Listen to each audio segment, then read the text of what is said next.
နဲ့နဲ့ရင်ဆွဲဆောင်နေပြီကွယ်အိုးထဲမှာဆိုရှင်ပြုတ်ပြီးတော့ဇက်ထဲရောက်လို့ရတာခံကြည့်လိုက်ရှင်တယောက်ထဲလာရင်ခွာပေးနော်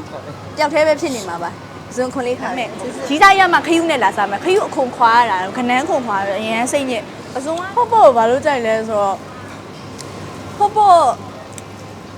မကြိုက်တဲ့သူရှားပါတယ်နော်ဘလို့မိုးရသည်မှာဆိုရှင်မိုးအေးအေးလေးနဲ့လည်းဟုတ်ပေါ့စားခြင်းပြန်တော့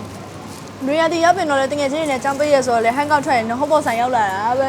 စောင်းလင်းကြတယ်စောင်းလင်းရတာနဲ့အေးအေးလေးနဲ့ဆိုဟုတ်ပေါ့စားကြတာပဲလေဟောသူလည်းအဲ့ဒီမှာပါ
စွန်ရဲ့ကနန်းရဲ့ရေပဝဲရဲ့အဲ့သုံးမျိုးအဓိကထားစားရပေါ့နော်ခယူးတွေပါကြတော့မကြိုက်မဟုတ်ကြိုက်တယ်ဒါပေမဲ့ကြီးသားရမှာခယူးနဲ့လာစားမယ်ခယူးအခုံခွာရတာခနန်းခုံခွာရအရင်စိတ်ညစ်ပစုံကတော့ဒီမှာဆိုင်ရဝန်ထမ်းချောလေးတွေကခွာပေးလို့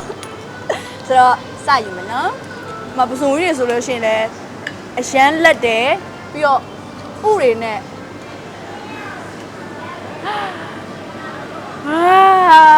ဥတွေနဲ့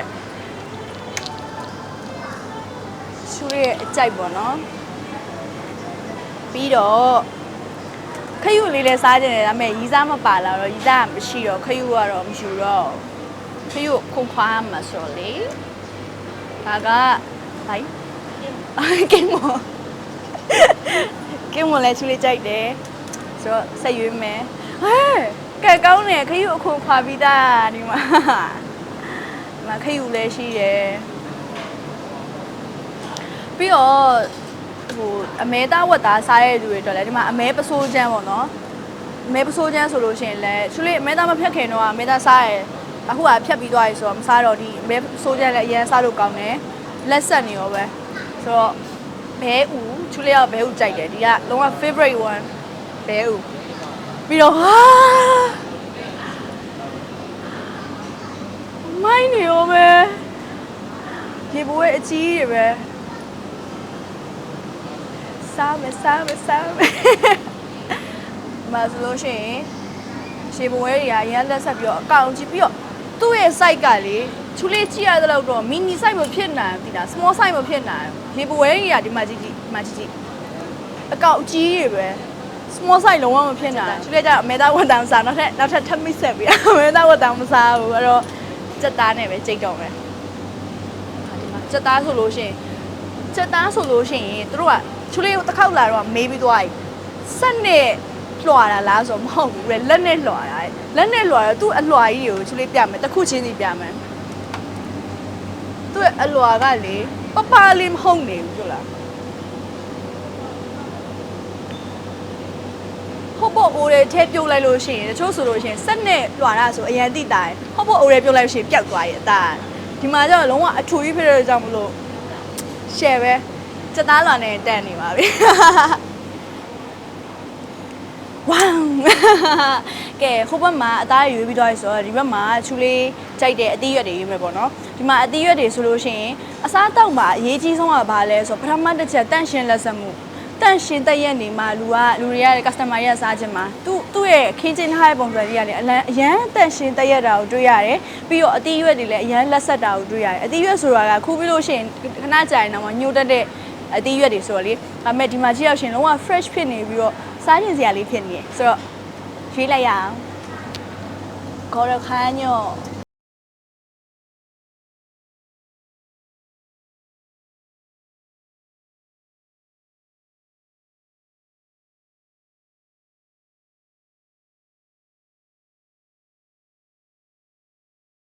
မှာချစ်ရရဲ့အမတယောက်ကပြောပြသွားတယ်ဒီမှာပဲလိတ်ကတဲ့အပြစ်မှဝယ်မယ်ဆိုရှင်2000လောက်ရှိရဲတဲ့ဒီမှာကျတော့လုံးဝဘူဖေးပေးထားရဆိုတော့ပဲလိတ် crazy ဖြစ်တဲ့သူတွေတော်တော်အရန်တန်နေပြီ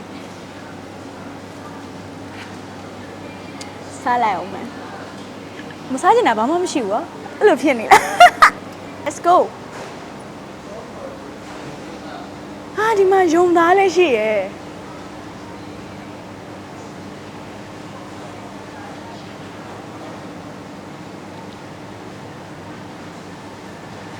ယုံသားလည်းရှိရဲသူလေးကယုံသားတစ်ခါမှမစားဘူးငယ်တော့ကတော့ယုံမာလေးလို့ခေါ်ခဲ့ရပေမဲ့စားရဲဘူးဆိုတော့ let's go ဒီမှာဟင်းဘယ်နှမျိုးရလဲမမေ10မျိုးရတယ်နော်မဟင်းရတော့10မျိုး10မျိုးဟိုး3စက္ကန့်လောက်ညင်သက်သွားပြန်ပြီဟင်း10မျိုးပါတစ်မျိုးချင်းစီမှရှင်းပြပေးပါလားဟုတ်မာလာအမဲစီရှိမယ်မာလာဟင်းရွက်စီရှိမယ်အစားများဆိုတော့မာလာအမဲစီမာလာဟင်းရွက်စီနဲ့တုံးရတော့အစားများတယ်ဗျအဲမာလာအမဲသားမစားတဲ့လူကြတော့မာလာဟင်းရွက်စီစားကြတယ်ဟုတ်အမမာလာဟင်းရွက်စီတူဟုတ်ပြီးတော့တုံရန်တူဟိုလေအမကိုဒီပစုံအခုခွာပေးလားခွာပေးတယ်နော်တယောက်ထဲလာရင်ခွာပေးနော်တယောက်ထဲပဲဖြစ်နေမှာပါပစုံခွန်လေးခါပေးစစ်စစ်ဒီပစုံလေးကတကောင်ယူกินလိုက်အောင်မယ်နော်ရအဲ့ဒါပဲအရင်ဟာလာလိုက်ဟုတ်တယ်အဲ့လိုဖြစ်နေရဲ့ရီးစားမရှိတော့ဒီဆိုင်ကဝန်ထမ်းကောင်လေးတွေကအဲ့လိုခွာပေးရလေကျမတော့ခွာဆိုတော့ပစုံနေရဲ့လက်ဆက်မှုကြီးကိုကြည့်ပါဦးရှင်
ဆိုလို့ရှိရင် sauce ဆိုလို့ရှိရင်ဒီမှာ signature သူတို့ဆက်ပေးရလဲရှိရယ်ကိုရိုင်းလည်းဆက်လို့ရတယ်ပေါ့နော်ဒီမှာဆိုရှင်အများကြီးအမဲမျိုးစုံပေါ့နော်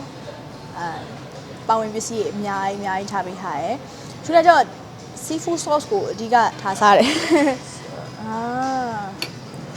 နောက်ဆုံးမှာစစ်သွန်မိတ်လေးကိုထည့်လိုက်ပါမယ်သူလည်းစစ်သွန်မိတ်လည်းကြိုက်တယ်နာမည်လည်းကြိုက်တယ်ရှမ်းကြိုက်တယ်ရှင်ဒီမှာအရသာရှိရဲ့ sauce လေးနှစ်ခုရပါပြီ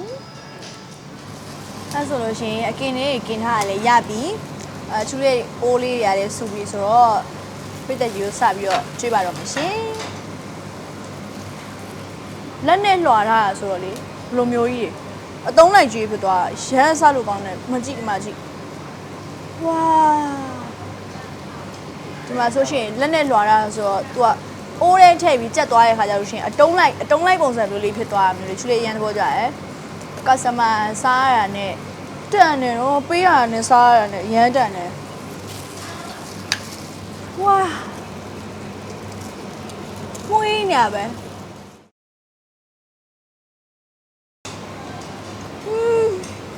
ဒီနေ့နဲ့ရင်ဆွဲဆောင်နေပြီကွယ်ဆို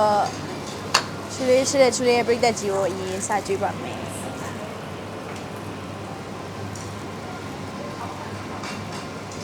စားကြပါဦးရှင်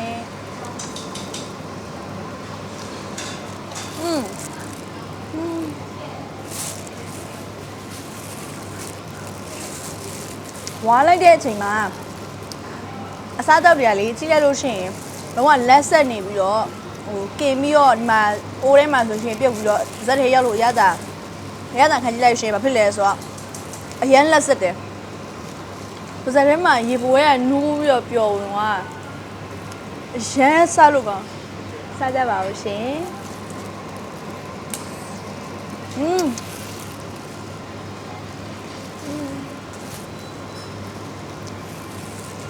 စသားလွာ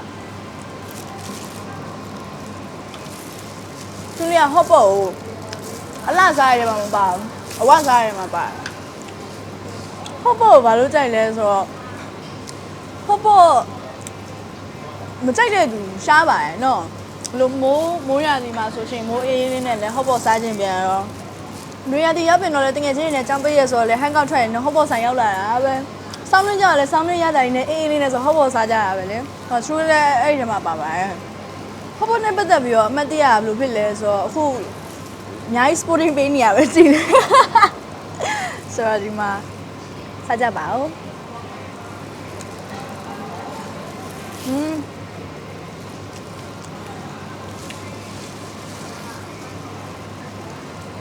这个空调再来一些。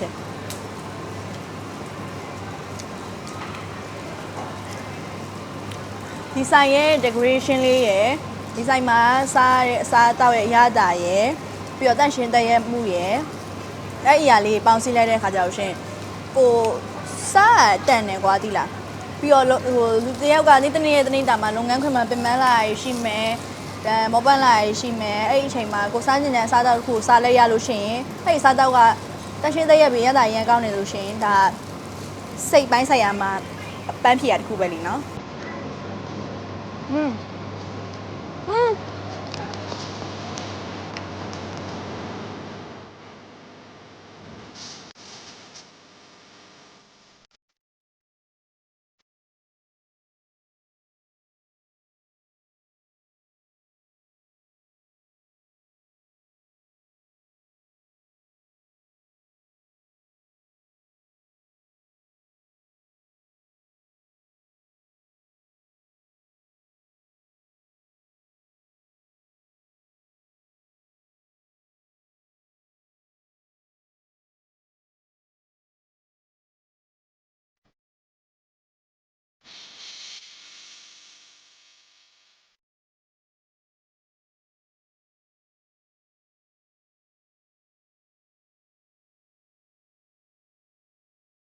ဆိုလို့ရှိရင်ပဇော်စိမ်းလေးကိုစပြီးတော့တုပ်ပါပြီတံမြာလေးညစ်မယ်ဘာလို့ဆိုတော့ဟိုညှီရာလေးလည်းပျောက်သွားအောင်ရယ်ပြီးတော့အရသာလေးလည်းပို့ပြီးတော့ချင်းကန်ဆက်နေဖြစ်သွားအောင်ပေါ့နော်ဝိနာတံမြာဒီနဲ့မြ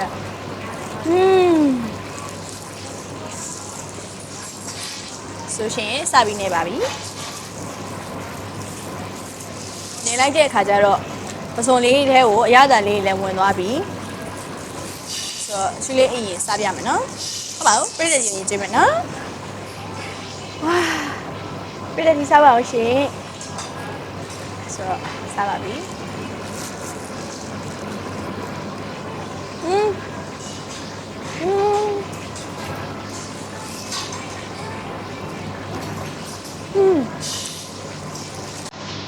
是什么？那老了生气了？哦，跟我谁给我整了？